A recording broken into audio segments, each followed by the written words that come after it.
Gujarat news has been brought to you by Aaj Tak सबसे तेज। નમસ્કાર, ગુજરાત તકના આ ખાસ બુલેટિનમાં આપનું સ્વાગત છે। મારું નામ છે કશ્યપ। બુલેટિનની શરૂઆત કરીએ મહત્વપૂર્ણ સમાચારોથી।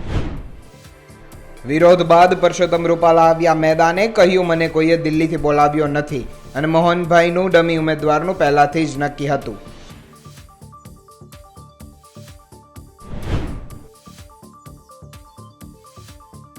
કેજરીવાલની મુશ્કેલીમાં વધારો, 15 દિવસ રહેવું પડશે તિહાર જેલમાં।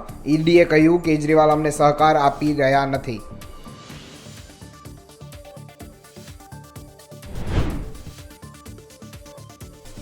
રૂપાલા મુદ્દે ક્ષત્રિય સમાજનું બીજેપીને અલ્ટિમેટમ, ક્ષત્રિય સમાજના આગેવાન પીટી જાડેજાની જાહેરાત, 6 અથવા 7 તારીખે 5 લાખ ક્ષત્રિયો સાથે યોજશે સભા।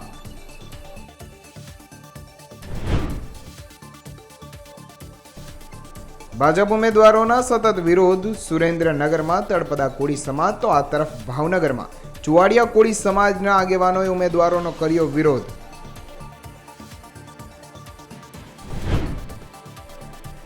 આઈપીએલ વચ્ચે બીસીસીઆઈએ બોલાવી મહત્વપૂર્ણ બેઠક, તમામ ટીમના માલિકોને અમદાવાદ પહોંચવા અપાઈ સૂચના। રાઇટ ટુ મેચ કાર્ડ ફરીથી થઈ શકે છે લાગુ। છેલ્લા ઘણા સમયથી પરસોત્તમ રૂપાલા ઉપર વિવાદ ચાલી રહ્યો છે અને તે વચ્ચે હાલ પરસોત્તમ રૂપાલાએ પ્રેસ કોન્ફરન્સ યોજી અને સ્પષ્ટતા કરી છે અને મેદાને આવી અને પોતાની વાત પણ મૂકી છે। આવો જોઈએ શું કહ્યું પરસોત્તમ રૂપાલાએ। લોકસભા ચૂંટણીના પડઘમ વાગી ગયા છે અને જે પ્રકારે પ્રચાર પ્રસાર થઈ રહ્યો છે આ બધાની વચ્ચે પરસોત્તમ રૂપાલા કે જેઓ ભારતીય જનતા પાર્ટીથી રાજકોટ લોકસભા બેઠકથી ઉમેદવાર છે, તેમને લઈને ક્ષત્રિય સમાજમાં વિરોધનો સૂર છે તે યથાવત છે। ક્ષત્રિય સમાજની માફી માંગ્યા બાદ પણ ક્ષત્રિય સમાજ છે તે ઝૂકવા તૈયાર નથી અને એક જ માંગ સાથે આગળ વધી રહ્યો છે કે કંઈ પણ થાય, પરસોત્તમ રૂપાલાની ટિકિટ રદ કરવામાં આવે। ભાજપના કોઈ પણ ઉમેદવાર હશે તો અમે રાજકોટ બેઠકથી તેમને પૂરતું સમર્થન આપીશું। પરંતુ છતાં પણ હજુ પણ ક્ષત્રિય સમાજમાં એમ કહી શકાય કે બે ફાટા પડી ગયા છે। એક પક્ષ છે તે કહે છે કે તેમને માફ કરી દેવામાં આવ્યા છે, જ્યારે બીજા પક્ષમાં જો વાત કરવામાં આવે તો હજુ પણ પરસોત્તમ રૂપાલાના નિવેદનથી નારાજગી જોવા મળી રહી છે। આ નારાજગીની વચ્ચે હવે એવી વાતો વહેતી થઈ કે રાજકોટ લોકસભા બેઠકથી પરસોત્તમ રૂપાલાની જે ટિકિટ છે તે ફરી પાછી ખેંચી લેવામાં આવી શકે છે અને તેમના બદલે મોહન કુંડારિયા કે જે વર્તમાન સાંસદ છે તેમને ફરી એકવાર ટિકિટ આપવામાં આવી શકે છે। એવી પણ ચર્ચાઓએ જોર પકડ્યું કે પરસોત્તમ રૂપાલાને દિલ્હીથી તેડું આવ્યું છે અને 3 એપ્રિલના રોજ પરસોત્તમ રૂપાલા છે તે દિલ્હી જઈ શકે છે। આ બધાની વચ્ચે આ જે ચર્ચાઓએ જોર પકડ્યું હતું, જે પ્રકારનો વિરોધ થઈ રહ્યો છે, આ બધી ચર્ચાઓ પર વિરામ આપવા માટે પરસોત્તમ રૂપાલા છે તે ખુદ મેદાનમાં આવ્યા। રાજકોટમાં એક પત્રકાર પરિષદ કરવામાં આવી અને પરસોત્તમ રૂપાલાએ સ્પષ્ટતા કરી કે મને કોઈએ દિલ્હી નથી બોલાવ્યો અને મારી ટિકિટ નથી કપાવવાની। મોહન કુંડારિયા છે તેમણે ડમી ઉમેદવાર તરીકે ફોર્મ ભર્યું છે। શું સ્પષ્ટતા કરી છે પરસોત્તમ રૂપાલાએ એ સાંભળો। પહેલી વાત તો એ છે કે મને કોઈએ દિલ્હીથી બોલાવેલો નથી। પછી બીજું પૂછો। આપ કેન્દ્રીય કેબિનેટની બેઠકમાં ભાગ લેવા જવાના છો એ વાત છે, તમારી 3, 4 અને 7 તારીખ રિઝર્વ રાખવામાં આવી છે, આ બાબતમાં કેટલી સત્યતા છે? એ વાત સાચી છે। મેં 3જી અને 4થી તારીખ એ અનામત રાખેલી હતી, એટલે એના કાર્યક્રમો પાર્ટી તરફથી અહીંયા અમારા જે લોકલ ડે ટુ ડેના બને છે એ નથી બન્યા। 3જી અને 4થી તારીખ હું અમદાવાદ ખાતે રોકાવાનો હતો, પણ 3જી તારીખ કેબિનેટની આવેલી હોય, કદાચ કેબિનેટની અંદર ભાગ લેવા માટે જઈ શકું। જે રીતે નામ આપના નામની જગ્યાએ મોહનભાઈ જે લડશે એવી વાત ચાલી રહી છે, એને એ અંગે આમ મારે કશી કોમેન્ટ ના કરાય। પાર્ટીના ઉમેદવારોને પસંદ કરવાના અધિકારો પાર્ટીની પાર્લામેન્ટરી બોર્ડને છે, એની અંદર ફેરફારો કરવાના અધિકારો પણ પાર્લામેન્ટરી બોર્ડને છે। એ અહીંયા કોઈ અટકળો કરવાની ના હોય, કોઈ એના અધિકૃત વક્તવ્યો સિવાયની વાતોમાં ક્યાંય ફેલાવવું ન જોઈએ ને। આજ 1 તારીખ છે એટલે એમાં આજે તો પડવું જ ન જોઈએ। પરસોત્તમભાઈ એક વાત એવી પણ ચાલી રહી છે કે મોહનભાઈ સિંહ આપણા ડમી ઉમેદવાર તરીકે એમનું ફોર્મ ભરાઈ શકે એમ છે, જે ભરાઈ શકે એવું નથી, નિશ્ચિત જ છે। એ જ આપણી પાસે વાત છે। મોહનભાઈનું ડમી ઉમેદવારી તરીકે ભરવાનું ડે 1 થી નક્કી કરેલું છે। એટલા માટે એમને નોન યુઝ સર્ટિફિકેટ કઢાવ્યું. એની વિધિ તો કરવી પડે. આ બધી વાતો એટલા માટે ચાલી છે કે ક્ષત્રિય સમાજની માંગ છે કે તમારું નામ છે તે રદ થવું જોઈએ. આ કઈ વિવાદને લઈને તમારું સ્ટેન્ડ શું છે, શું કહેશો તમે? નહીં, એમાં મેં તો મારું સ્ટેન્ડ ડે ફર્સ્ટ ક્લિયર કરી દીધું હતું. મારીથી જે શાબ્દિક ભૂલ થઈ હતી મેં એની માફી મીડિયાથી પણ માગી લીધી હતી અને ક્ષત્રિય સંમેલનની અંદર જઈને રૂબરૂ પણ માગી લીધી હતી. એટલે એ વિષય મારી દૃષ્ટિએ પૂરો થઈ ગયેલો છે અને મને ક્ષત્રિય સમાજના આગેવાનોએ પણ આ અંગે હૈયાધારણ આપેલી છે. અને એ વિષયને લઈને એમણે મારી પાસે માંગણીઓ ન કરી હોય, એમણે પાર્ટી સામે માંગણીઓ રાખી હોય. એ સમાજ અને પાર્ટી વચ્ચેનો વિષય છે, એમાં હું કંઈ કોમેન્ટ કરી અને વધારાનું કશું કરવાના મતનો નથી. મોહન કુંડારિયા ડમી ઉમેદવાર તરીકે ફોર્મ ભરે તેવી વાતો વચ્ચે જે વાતો વહેતી થઈ કે મોહન કુંડારિયાને ટિકિટ આપી શકે છે ભાજપ અને રાજકોટ લોકસભા બેઠકથી પરસોત્તમ રૂપાલાનું પત્તું કપાઈ શકે છે. આ બધાની વચ્ચે ભાજપના પ્રવક્તા રાજુભાઈ જે છે, રાજુભાઈ ધ્રુવ, તેમણે પણ સ્પષ્ટતા કરી અને તેમણે વાત કરી કે 1 એપ્રિલ હોવાના કારણે કોઈએ એપ્રિલ ફૂલ બનાવ્યા હોય અને આ પ્રકારની અફવા છે તે વહેતી કરી હોય તેવું લાગી રહ્યું છે. આ સમગ્ર મુદ્દે અમારા સંવાદદાતા રોનક મજીઠિયા છે, તેમણે રાજુ ધ્રુવ સાથે ખાસ વાતચીત કરી હતી. શું કહ્યું હતું તે સાંભળો. આપણી સાથે ભાજપ પ્રવક્તા રાજુભાઈ છે, તેમની સાથે વાત કરશું. રાજુભાઈ, ખૂબ જ ચર્ચાઓએ જોર પકડ્યું છે કે પરસોત્તમ રૂપાલાની અહીંથી બદલવામાં આવી શકે છે, કેટલું તથ્ય? આજે 1 એપ્રિલનો દિવસ છે. અટકળો અને અફવાઓ ચાલી રહી છે. કોઈએ મજાક કરવાના ભાવ સાથે ચાલુ કરેલી અફવા ચાલી રહી છે. સંપૂર્ણપણે સત્યથી વેગળી વાત છે, આધારવિહીન વાત છે. મને લાગે છે આ પ્રકારની વાતો ન ચાલવી જોઈએ. પક્ષ તરફથી આ વાતનું ખંડન કરું છું. આવી કોઈ અટકળો, અફવાઓ, વજૂદ વગરની વાતોમાં લોકો ન આવે. પક્ષ દ્વારા નિર્ધારિત કાર્યક્રમો રૂપાલાજીના ચાલી રહ્યા છે. હમણાં થોડી વાર પહેલાં એક મિટિંગ પૂરી થઈ. પક્ષ દ્વારા જે કાંઈ એમના નિર્ધારિત કાર્યક્રમો છે, આયોજિત કાર્યક્રમો છે, એ ચાલી રહ્યા, એ સિવાયની કોઈ વાત નથી. જે રીતે વિરોધ ચાલી રહ્યો છે ક્ષત્રિય સમાજનો, દિવસે ને દિવસે ઉગ્ર થઈ રહ્યો છે, ઓછો નથી થઈ રહ્યો, તો આમાં હવે પાર્ટીએ કંઈક વિચારવું નહીં પડે? ક્ષત્રિય સમાજ ભાજપ માટે પણ ખૂબ જ મહત્વનો સમાજ છે. મોટાભાગના ક્ષત્રિય સમાજના મતો છે તે ભાજપને મળે છે, તો હવે જોવાનું રહેશે કે પછી પાટીદારોના મતો વધારે છે એટલે આ પ્રકારનું ચાલી રહ્યું છે? મને લાગે છે કે અત્યારે જે કંઈ સમાચારો ચાલ્યા એ સંપૂર્ણપણે અટકળોના અફવાઓ પર આધારિત જ વાત હતી. આજે જે કંઈ વાતો હતી, ગઈકાલે પણ એક વાત એવી આવી હતી કે કાર્યાલય બંધ છે, પરંતુ કાર્યાલયનું મુખ્ય પ્રવેશદ્વાર ખુલ્લું હતું. જે ગોડાઉન છે એ બંધ હતું. એટલે મને લાગે જે પ્રકારની ગઈકાલે વાત હતી એ જ પ્રકારની આજે પણ અફવાઓ, અટકળો આધારિત વાત હતી. ભારતીય જનતા પક્ષના પ્રવક્તા તરીકે આ વાતનું ખંડન કરું છું. આ વાતમાં કોઈ તથ્ય નથી. આ સંપૂર્ણ આપણે સત્યથી વેગળી વાત છે. અત્યાર પૂરતી સત્યથી વેગળી વાત છે કે ચૂંટણી સુધી આ જ વાત રહેશે અને પરસોત્તમ રૂપાલા જ ચૂંટણી લડશે ને ભાજપના ચહેરો છો પરસોત્તમ રૂપાલા ભવિષ્યમાં પણ એ રહેશે? ભવિષ્યની કંઈ બાંયધરી આપી શકશો? જે કંઈ પાર્લામેન્ટરી બોર્ડે, રાષ્ટ્રીય પાર્લામેન્ટરી બોર્ડ નિર્ણય લીધો હોય એ રાષ્ટ્રીય પાર્લામેન્ટરી બોર્ડ જ આ અંગે વાત કરી શકે. પ્રવક્તા તરીકે મેં આપને એટલું કહ્યું કે આ જે કંઈ વાતો ચાલે છે, અટકળો ચાલે છે, માત્ર આજ પૂરતી જ છે ને? આગળનું તમે કંઈ નહીં કહી શકો ને? આગળનું મારે એટલું જ આપના માધ્યમથી કહેવું છે, રૂપાલા સાહેબ અત્યારે પણ નિર્ધારિત કાર્યક્રમો અનુસાર પ્રચાર પ્રસાર કરી રહ્યા છે. ત્યારે જે અત્યારે આજના તબક્કે જે વાતો છે એનું પક્ષ તરફથી હું ખંડન કરું છું. જે આ ભાજપ પ્રવક્તા રાજુભાઈ છે તે બિલકુલ આગળ શું થશે તેના વિશે જવાબ આપતા તેઓ ભાગી રહ્યા છે, પરંતુ અત્યારે સવાલ એ થાય છે કે પરસોત્તમ રૂપાલા સામે આટલો વિરોધનો વંટોળ છે, તેમ છતાં પાર્ટી કોઈ વિચાર નથી કરી. અત્યારે જે પરસોત્તમ રૂપાલા દ્વારા પણ સ્પષ્ટતા કરવામાં આવી કે તેમને કોઈપણ પ્રકારનું દિલ્હીનું તેડું નથી. તેમનો ઉમેદવાર તરીકે રાજકોટ લોકસભા બેઠક પરથી નામ રદ થાય તે પણ અત્યારે એક અટકળો જ છે ને. તેઓએ પણ એમ જણાવ્યું કે આજે 1 એપ્રિલ છે એટલે એપ્રિલ ફૂલ છે, પણ જોવાનું રહેશે કે આ વાત ખરેખર એપ્રિલ ફૂલ સાબિત થાય છે કે પછી આ વાતમાં કંઈ તથ્ય છે જે ભવિષ્યમાં જોવું ખૂબ જ મહત્વનું રહેશે. કારણ કે ક્ષત્રિય સમાજનું સંમેલન પણ રાજકોટમાં આગળ મળવાનું છે. જો 6 કે 7 તારીખ સુધી આ નિર્ણય નહીં લેવામાં આવે તો લાખો ક્ષત્રિયોનું સંમેલન રાજકોટમાં મળવાનું છે, તેવી પણ ક્ષત્રિય આગેવાનોએ ચીમકી અત્યારે પૂરેપૂરી ઉચ્ચારી લીધી છે ને. તેઓ પણ બિલકુલ લડી લેવાના મૂડમાં છે તે અત્યારે દેખાઈ રહે છે. એટલે આગળ જોવું મહત્વનું રહેશે કે પરસોત્તમ રૂપાલા જ રાજકોટ બેઠક પરથી લોકસભા ચૂંટણી લડે છે કે પછી અન્ય કોઈ ઉમેદવાર. રોનક મજીઠિયા, ગુજરાત તક, રાજકોટ. સુરેન્દ્રનગર બાદ હવે ભાવનગરમાં પણ કોળી સમાજના વિરોધના સૂર ઉઠ્યા છે. પોતાના ઉમેદવારને ઉતારવા માટે અને પોતાના ઉમેદવારને ટિકિટ આપવા માટેના સૂરો કોળી સમાજ દ્વારા ઉપાડવામાં આવ્યા છે. શું છે સમગ્ર વિગત, જુઓ આ રિપોર્ટમાં.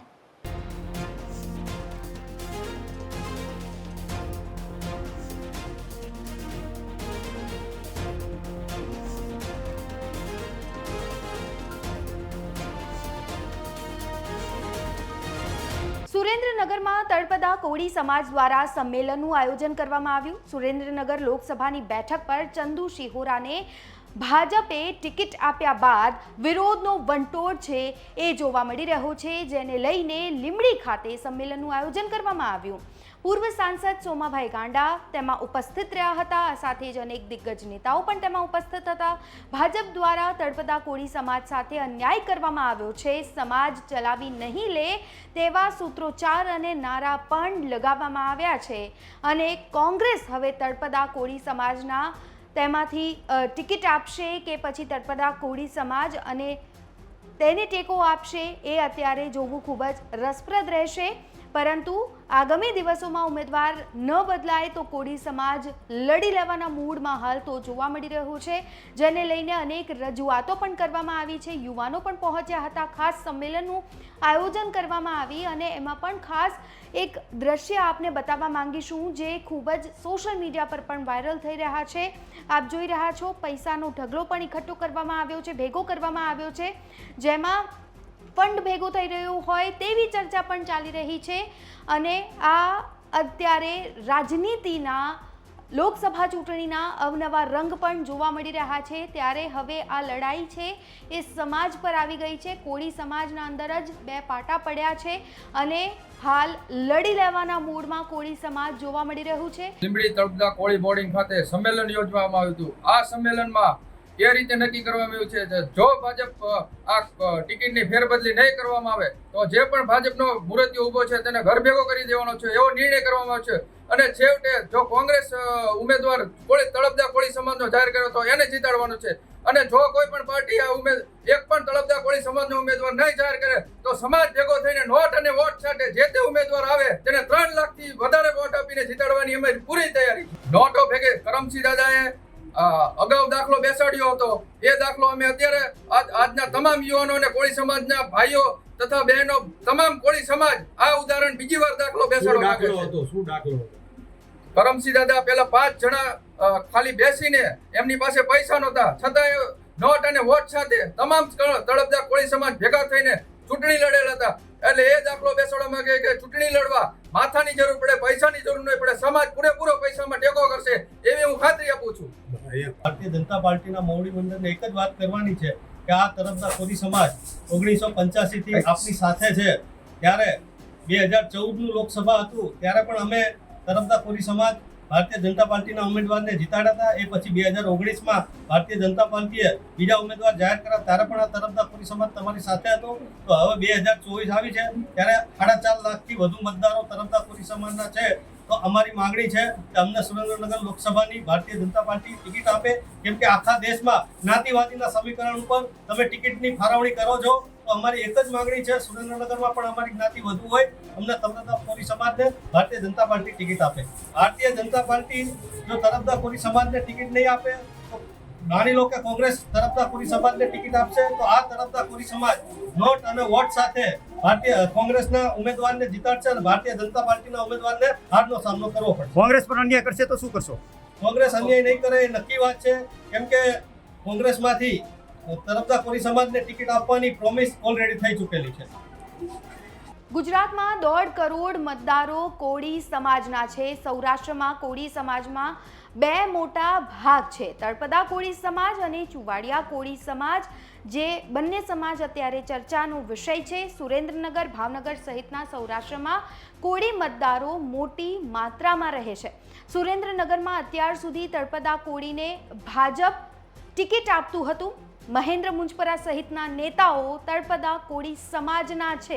આ તમામ નેતાઓ ત્યાંના છે અને આ વખતે ભાજપે ચંદુ શિહોરાને ટિકિટ આપી છે, જે ચુવાડિયા કોળી સમાજના છે. હવે આ ટિકિટનો વિવાદ સુરેન્દ્રનગર બાદ ભાવનગર પણ પહોંચી ચૂક્યો છે. આ વિડીયોમાં આજે આપણે વાત કરી સુરેન્દ્રનગરમાં બેઠક જે યોજાઈ હતી તેના વિશે, પરંતુ હવે કોંગ્રેસ તળપદા કોળી સમાજમાંથી કોઈને ટિકિટ આપે છે કે પછી ચુવાડિયા કોળી સમાજમાંથી ટિકિટ આપે છે એ તો જોવું રહ્યું. આગામી દિવસોમાં ઉમેદવાર ન બદલાય ભારતીય જનતા પાર્ટીમાં તો કોળી સમાજ પણ લડી લેવાના મૂડમાં જોવા મળી રહ્યો છે. સુરેન્દ્રનગરના ઉમેદવારના સમર્થનમાં ચુવાડિયા કોળી સમાજની જે બેઠક મળી હતી તે અત્યારે ચર્ચાનો વિષય છે. બુલેટિનમાં હાલ સમય થયો છે એક બ્રેકનો, લઈએ એક break. Gujarat News has been brought to you by Aaj Tak Sabse Tez.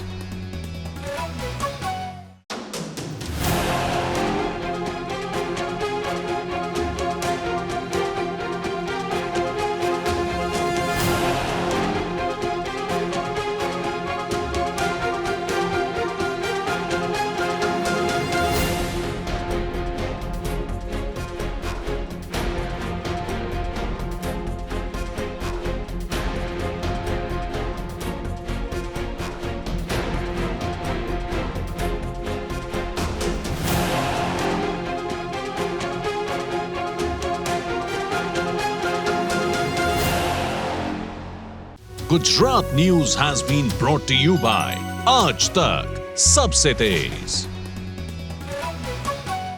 ક્ષત્રિય સમાજ પરના વિવાદિત નિવેદનને લઈ અને પરસોત્તમ રૂપાલાની મુશ્કેલીમાં સતત વધારો થઈ રહ્યો છે. રાજકોટમાં પીટી જાડેજાએ એક બેઠક યોજી અને કહ્યું હતું કે 6 થી 7 તારીખ સુધીમાં પરસોત્તમ રૂપાલાની ઉમેદવારી પરત ખેંચી લેવામાં આવે, નહીંતર શું થશે અને શું કહ્યું જુઓ આ રિપોર્ટમાં. અને ક્ષત્રિય સમાજની એક જ માંગ છે કે માફી માગે તો એવી માગે એની ઉમેદવારી પાછી ખેંચી અને ક્ષત્રિય સમાજની માફી માગે કે આ ટિપ્પણી મેં વિવાદવાદ કરી છે અને હું ક્ષત્રિય સમાજની માફી માગું છું અને હું મારી ઉમેદવારી છે એ પાછી ખેંચું છું. ઉમેદવારી પત્ર ભરાય એ પહેલાં સંમેલન રાખવાનું છે અને એ રાજકોટમાં જ રાખવાનું છે અને સમગ્ર ગુજરાતના રાજપૂતો રાજકોટમાં આવશે અને ઓછામાં ઓછી 5 લાખથી વધુ સંખ્યામાં અમે આહવાન કર્યું છે. પણ રાજપૂતોનો રણકાર એવો છે 5 નહીં 10 લાખ આ સંમેલન ઐતિહાસિક સંમેલન હશે કે જે 75 વર્ષમાં આઝાદી પછી પહેલું સંમેલન હશે ક્ષત્રિયો માટે. અને ક્ષત્રિયો અત્યારે એક જે બન્યા છે એ ખરેખર પરસોત્તમભાઈનો તો આભાર માનવો જોઈએ કે ક્ષત્રિયોને એક મળવાની તક મળી છે. રાજકોટ લોકસભા બેઠકના ભાજપના ઉમેદવાર અને કેન્દ્રીય મંત્રી પરસોત્તમ રૂપાલાની મુશ્કેલીઓ ઓછી થવાની નામ નથી લઈ રહ્યું. ક્ષત્રિય સમાજ છે તે પોતાની માંગ પર અડગ છે કે પરસોત્તમ રૂપાલાની ટિકિટ છે તે રદ થવી જોઈએ. માફી તેઓ નહીં સ્વીકારે, ભલે તેઓએ ગોંડલમાં માફી માગી હોય, પરંતુ ક્ષત્રિય સમાજને આ માફી સ્વીકારી નથી. આપણી સાથે ક્ષત્રિય સમાજના આગેવાન પીટી જાડેજા છે, તેમની સાથે વાત કરશું. બાપુ, શું કહેશો? તેમણે માફી માગી લીધી, પરંતુ હજી ક્ષત્રિય સમાજ છે તેમની માફી સ્વીકારવા તૈયાર નથી. એક જ માંગ છે, ટિકિટ રદ થવી જોઈએ. બસ એ જ માંગ છે ક્ષત્રિય સમાજની. માફી એને 1 વાર નહીં 2 વાર માગી છે. બીજી વાર માગ્યા પછી તો રોષ વધુ ભડક્યો છે અને ક્ષત્રિય સમાજની એક જ માંગ છે કે માફી માગે તો એવી માગે એની ઉમેદવારી પાછી ખેંચી અને ક્ષત્રિય સમાજની માફી માગે કે આ ટિપ્પણી મેં વિવાદવાદ કરી છે અને હું ક્ષત્રિય સમાજની માફી માગું છું અને હું મારી ઉમેદવારી છે એ પાછી ખેંચું છું. એ ક્ષત્રિય સમાજને મંજૂર છે, બાકી મંજૂર નથી. આગામી સમયમાં સંમેલનની પણ તૈયારીઓ ચાલી રહી છે. ક્યાં આ સંમેલન મળવાનું છે? કેટલા ક્ષત્રિય સમાજના લોકો ઉપસ્થિત રહેશે?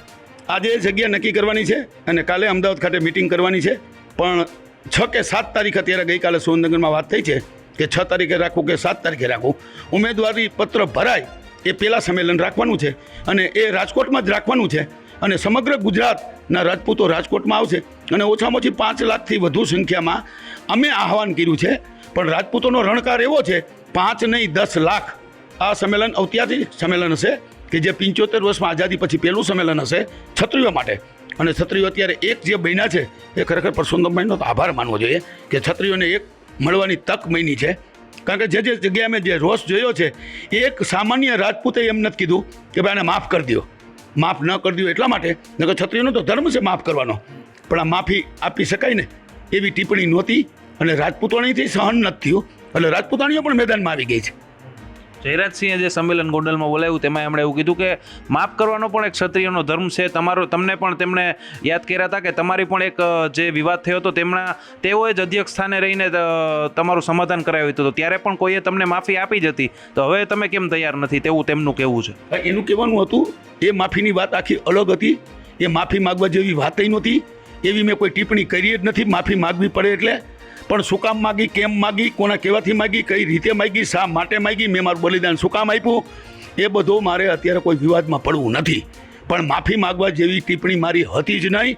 હજી મને હોય તો બતાવી દઈએ, બરાબર છે? બધા પાસે છે જે હું જે તે વખતે કંઈ બોલ્યો હોય એ મારા સમાજના કાર્યક્રમમાં હું બોલ્યો હોઉં તો એ સમાજલક્ષી વાત મેં કરી છે. બાકી કોઈ એવી ટિપ્પણી નથી કરી કે માફી માગવી પડે. પણ શું કામ માગી એ મારું મન જાણે છે, પણ છતાંય મારે એમાં વિવાદમાં જવું જ નથી. સમાજ પણ ના પાડે છે કે બધું સાઈડમાં મૂકી દો, એક જ મુદ્દાનો કાર્યક્રમ, બરાબર છે? રૂપાલા હટાવ ઉમેદવાર બદલવાની પણ વાત હવે ચર્ચાએ જોર પકડ્યું છે ને મોહનભાઈ કુંડારિયાને પણ કદાચ ફરી રિપીટ કરવામાં આવે તેવી પણ વાત સામે આવી રહી છે. આમાં ક્ષત્રિય સમાજ સાથે રહેશે? હા, મને વિશ્વાસ છે 100%. ક્ષત્રિય સમાજની એવી માંગ હતી જ નહીં. સમગ્ર ગુજરાતની અંદર અમારા જે સંમેલનો થયા છે એમાં એક જ માંગ છે, રૂપાલાને હટાવવાની. રૂપાલાની ટિકિટ કેન્સલ થાય અને અન્ય કોઈ પણ સમાજને આપે. અમારા સમાજના બધા પ્રમુખે તો એવું કીધું કે દલિતને આપે, દેવી પૂજકને આપે, અન્ય સમાજને, એટલે કોઈ પણ સમાજને, પાટીદારને આપે તો પણ વાંધો નથી. પાટીદારનું કદાચ અમને નામ પૂછ્યું હોત તો અમે 10 નામ આપત કે આમાંથી ગમે તેને આપો. એ તો ભાજપ સરકારે જોવાનું છે. અને અત્યારે જે મોહનભાઈની વાત સામે આવી છે તો મોહનભાઈને ક્ષત્રિય સમાજ વેલકમ, બરાબર છે, અને 100% જંગી બહુમતીથી ચૂંટાવશે એની હું ખાતરી આપું છું. કારણ કે મારા સમાજ ઉપર મને ભરોસો છે. પણ હું જાહેરાત ન કરી શકું કે આપણું આંદોલન અહીં પૂરું થાય છે. એ આંદોલન તો અમારી મિટિંગ થશે અમદાવાદ અને અહીંયાથી જાહેરાત કરવામાં આવશે આખા ગુજરાતમાં કે આપણું આંદોલન આજે પૂરું થાય છે. આંદોલનની જાહેરાત કોઈ એક વ્યક્તિ ન કરી શકે. હું આંતરરાષ્ટ્રીય પ્રમુખ છું, પણ એનો અર્થ એવો નથી કે હું આદેશ આપી દઉં અને સમાજ માની લે. ના, સમાજની માંગ છે, સમાજની આગ છે, એ સમાજને વિશ્વાસમાં લઈ અને જાહેરાત કરવી પડે કે આંદોલન અહીં પૂરું થાય છે. જો ભાજપ રૂપાલાને બદલે તો માત્ર રાજકોટ જ નહીં પરંતુ તમામ સીટો ઉપર 26 સીટો ઉપર ભાજપનો જે નિર્ધાર છે 5 લાખથી વધુ લીડથી જીતવાનો, તેમાં ક્ષત્રિય સમાજ સાથે રહેશે? સાથે રહેશે અને એની અપેક્ષા છે એનાથી વધારે લીડ મળશે. શું કામ? કે ક્ષત્રિય સમાજની માંગણી સ્વીકારી, સરકાર સમજી શક્યા, મોદી સાહેબ સમજી શક્યા અને રાજપૂતોને ન્યાય આપ્યો. તો રાજપૂતો લાપસીના આંધળમુખ છે આ જાહેરાત થાય એટલે. અને મતદાનના દિવસે તૂટી પડશે રાજપૂત. એક રાજપૂત બીજા 10 મત લાવી શકે એવો તાકાતવારો છે, બરાબર છે. તો 10 ગણું મતદાન થાય એવા જોરથી રાજપૂત સમાજ, અને અમે વિનંતી કરશું રાજપૂત સમાજને કે ભાજપને આ વખતે રંગે સંગે એવી આપણે એને 2-5 લાખની લીડથી જીતાડીએ કે જો માગ નહીં સ્વીકારવામાં આવે તો શું થશે? તો ભયંકર વિરોધ, પેટીઓ ખાલી જાય. પણ મેં તો એવી વિનંતી કરી છે, પેટી નહીં, બેટી બચાવવાની છે. મતદાન તો કરો, જોરશોરથી કરો, પણ ભાજપ વિરોધી કરો. પણ કોને કરવું એ નક્કી હજી નથી કર્યું. આમાં ઘણીવાર એવું થાય કે ભાજપને બદલે કોંગ્રેસને ફાયદો મળે, તો અમારે કોંગ્રેસ કે ભાજપ કોઈ પક્ષ હારે, કોઈ જાતિ જ્ઞાતિ હારે લેવા દેવા જ નથી. અમારી અત્યારે માંગ છે, એક જ માંગ છે, ટિકિટની એ માંગ નથી, બરાબર છે. માત્ર માંગ છે રૂપાલા હટાવો. આ હતા ક્ષત્રિય સમાજના આગેવાન પીટી જાડેજા. તેમનું સ્પષ્ટ જણાવવું છે કે તેઓની એક જ માંગ છે, તમામ ક્ષત્રિય સમાજના 90 સંગઠન છે તેમની પણ એક જ માંગ છે કે પરસોત્તમ રૂપાલાને હટાવવા જોઈએ. જો નહીં હટાવે તો ભાજપને નુકસાન જશે, અને જો હટાવશે તો ક્ષત્રિય સમાજ જ ભાજપને 26 બેઠક પર 5 લાખથી વધુની લીડથી જે જીતવાનો જેમણે નિર્ધાર કર્યો છે તેમાં પણ મદદ કરશે. રાજકોટમાં પણ કોઈ પણ સમાજના ઉમેદવારને ટિકિટ આપવામાં આવે એવી માંગ નથી કે માત્ર ક્ષત્રિય સમાજને જ આપો. કોઈ પણ સમાજના ઉમેદવારને ટિકિટ આપવાની માંગ છે તેઓ કરી રહ્યા છે. અને કદાચ મોહનભાઈ કુંડારિયાને પણ જો રિપીટ કરવામાં આવે તો પણ ક્ષત્રિય સમાજ પૂરેપૂરો સાથે છે. હવે જોવાનું રહેશે કે ભાજપ આમાં આગળ હવે કઈ રીતના નિર્ણય લે છે, પરસોત્તમ રૂપાલાને બદલે છે કે પછી આ જ રીતના ક્ષત્રિય સમાજના વિરોધનો સામનો ભાજપ કરે છે તે જોવું મહત્વનું રહેશે. રોનક મજીઠિયા, ગુજરાત તક, રાજકોટ. હાલ બુલેટિનમાં બસ આટલું જ. મને આપશો રજા. નમસ્કાર. Gujarat News has been brought to you by Aaj Tak, Sabse Tez.